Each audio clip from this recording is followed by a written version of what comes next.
Bante, izin bertanya. Di dalam salah satu poin Manggala Sutta dikatakan mengunjungi para petapa adalah berkah utama. Mohon penjelasan dari Bante. Ya, istilah mengunjungi itu memang dari bahasa aslinya, istilah aslinya ya sama, mengunjungi. Hanya dalam penjelasannya itu bukan sekedar mengunjungi, melihat, berjumpa, selesai. Tetapi yang dimaksud mengunjungi itu adalah termasuk mendengar hal-hal apa yang para petapa yang ditemui.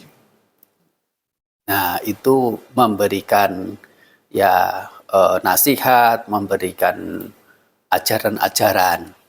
Nah, itu yang dimaksudkan dalam pustaka penjelas ya. Jadi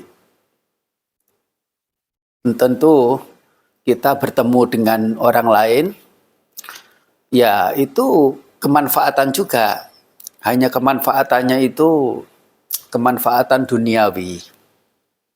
Dan ada risiko juga untuk mendapatkan kerugian-kerugian dari berjumpa dengan orang-orang yang ya hari-hari kita temui. Oleh karena yang mereka katakan itu lebih banyak disertai dengan hal-hal apa yang diwarnai dengan keserakahan, kebencian, keangkuhan, ketinggi-hatian, atau merendahkan pihak lain, entah itu individu yang lain, atau mungkin golongan yang lain, atau mungkin suku yang lain, bangsa yang lain, apa dan sebagainya. Nah, itu berjumpa dengan orang-orang yang ya hari-hari kita jumpai orang awam itu tidak pasti. Terlebih ya perjumpaan itu artinya kita mendengar kata-kata itu adalah kata-kata yang mungkin nanti memberikan dampak negatif pada kita. Namanya ya kata-kata yang beracun. Jangankan kita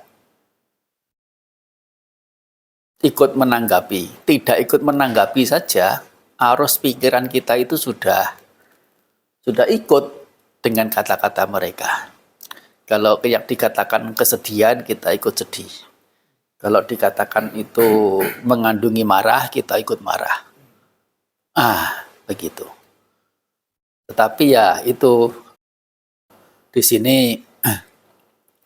nggak mungkin kita itu tidak berinteraksi dengan siapa yang lain.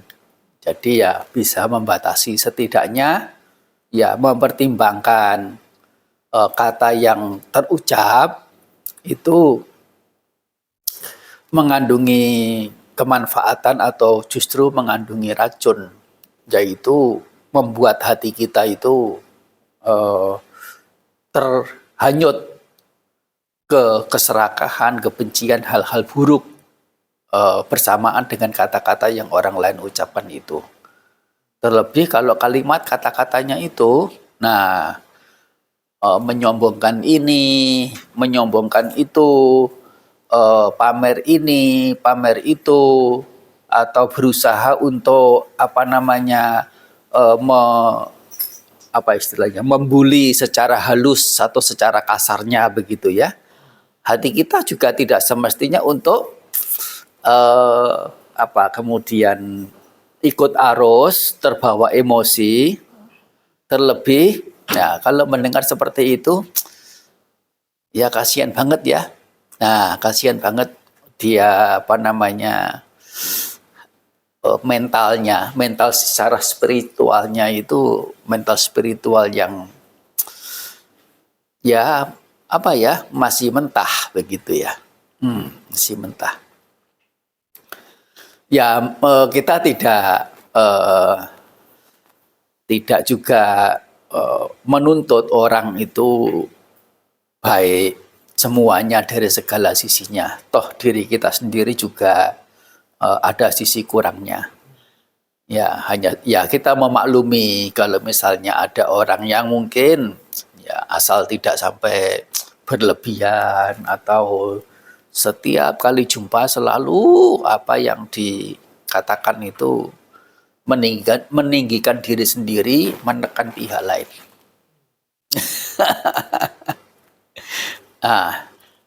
Berjumpa dengan petapa. Ya, kata-kata yang namanya petapa. Petapa itu apa? Tapa itu artinya panas. Tapa artinya membakar. Petapa itu adalah pembakar. Nah, apa hubungannya ini?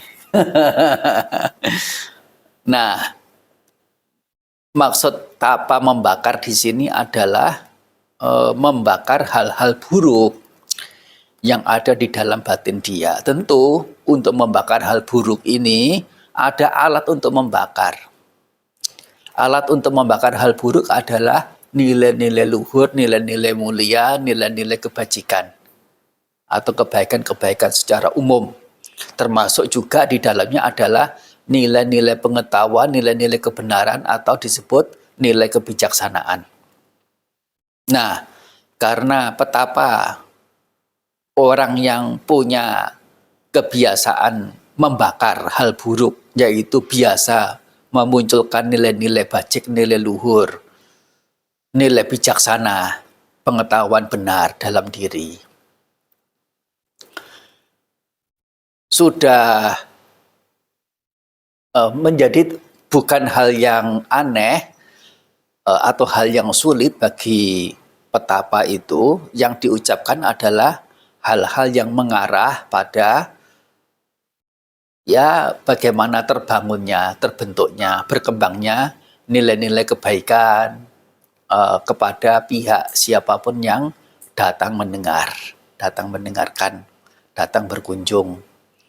Ya, dari mengunjungi petapa, nah ada image juga sudah begitu kita terpikir begitu ya, sudah ada image petapa dalam hal ini ya secara umum itu artinya ya siapapun yang mengarah ke nilai-nilai spiritual dalam bentuk mengikis hal buruk dalam batin sendiri,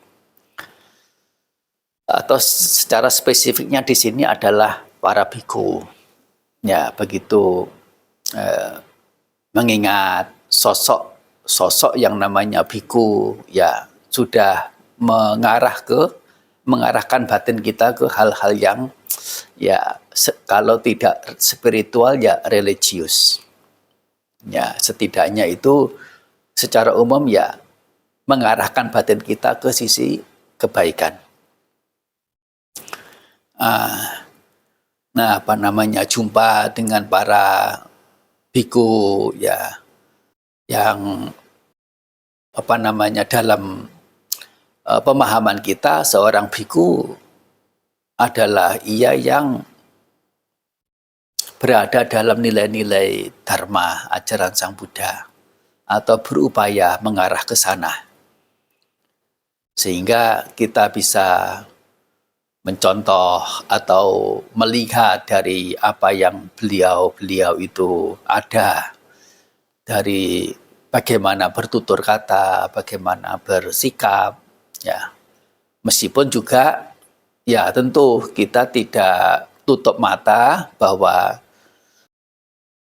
ternyata tidak semua individu yang menggunakan jubah, mengenakan jubah meskipun melewati upasampada, cara untuk masuk ke dalam dunia kebikuan, ke perkumpulan kebikuan itu sudah secara benar itu adalah orang-orang yang memang bisa terkendali tutur katanya, kata-katanya mungkin kotor, kata-katanya mungkin kasar, mungkin juga sikap-sikapnya yang tidak manis. Belum lagi yang dikatakan, apa isi yang dikatakannya itu, apakah mengandungi dharma selalu, yaitu kita bisa memilah-milah juga. Bisa memilah-milah.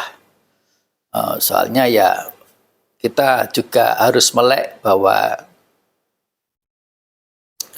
antara ideal istilah biku adalah ia yang melihat bahaya samsara, yang disebut dengan bhikkhu. Tetapi itu adalah permanaan idealnya untuk seorang bhikkhu. Di Dhammapada sendiri ada bhikkhu wagga secara terpisah. Yang disebut bhikkhu itu apa? Jadi kalau ada hal-hal yang ternyata tidak sesuai dengan permaknaan atau cakupan makna bhikkhu itu sendiri, yaitu sudah menjadi urusan perorangan, ya, urusan perorangan. Jadi tidak semua mereka yang pakai jubah kemudian ya dipastikan seperti itu. Ya, tetapi secara umum ya kata bhikkhu itu sendiri adalah mereka yang ya telah menyelesaikan tugas untuk diri sendiri. Namanya bhikkhu, idealnya adalah bhikkhu itu adalah mereka yang sudah mencapai tingkatan kesucian. Ya, mulai dari Sotapanna, Sakadagami, Anagami, Arahata. Tapi untuk mereka yang meskipun belum mencapai tingkatan kesucian, tetapi punya upaya untuk mengarah menuju ke hal-hal yang mulia itu, ya masih dalam cakupan, ya boleh dikatakan sebagai bhikkhu juga. Di Tipitaka sendiri, di dalam suta-suta itu, kalau Sang Buddha sedang membahas apa yang baik yang dilakukan oleh murid-murid beliau yang berjubah, ya, misalnya, wahai para bhikkhu, seorang bhikkhu yang merenungkan kematian sering-sering, atau seorang bhikkhu yang mengembangkan metta, seorang bhikkhu yang memasuki jhana. Nah, Sang Buddha menggunakan kata bhikkhu. Tapi kalau ada murid beliau yang melakukan hal atau berbicara hal yang tidak sesuai dengan apa yang telah beliau ajarkan, kata yang beliau ucapkan itu bukan seorang bhikkhu, adalah seseorang, begitu aja. Kalau dalam bahasa palingnya ya puggalo, atau apalah begitu. Ya, puggalo, bukan bhikkhu. Seseorang yang begini. Soalnya itu urusannya bukan di kebikuannya, tapi di individunya. Ya itulah secara umum berkunjung kepada para bhikkhu, ya kita bisa ya suasana kalau datang ke wihara aja sudah beda suasana hati kita, ya. Ada semacam diliputi oleh kesejukan, ketenangan, meskipun itu ya sebatas luaran saja. Terlebih ya kalau kita melakukan kebaikan-kebaikan, baik dengan mendengar dharma atau ya memberi sesuatu yang merupakan kebutuhan para bhikkhu, makanan, minuman, ya kebutuhan-kebutuhan yang lain, yang adalah kebajikan yang bisa kita lakukan, kesempatan yang kita ada dalam berjumpa dengan para petapa. Nah, kesemuanya itu adalah disebut dengan ya berkah utama. Oleh karena kalau kita berkunjung ke orang lain, bincang-bincang apa, ya pulang ke rumah mungkin yang awalnya itu waktu keluar dari rumah itu masih baik-baik dengan pasangannya. Begitu selesai ketemu dengan orang siapa, begitu masuk ke rumah lagi, ya sudah punya hati yang tidak baik. Ya, berbeda lagi sudah. Nah, tapi kalau jumpanya dengan para petapa, ya, kalau keluar dari rumah hatinya baik, kembali ke rumah lagi ya hatinya tetap baik, bahkan mungkin lebih baik.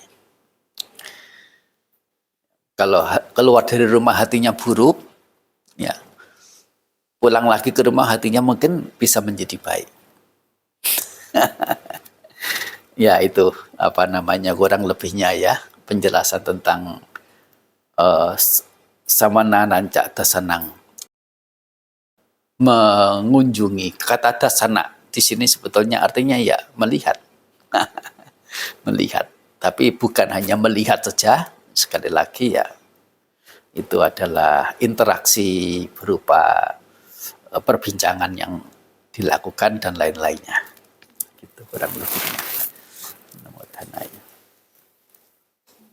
Sapitiyo viwajanto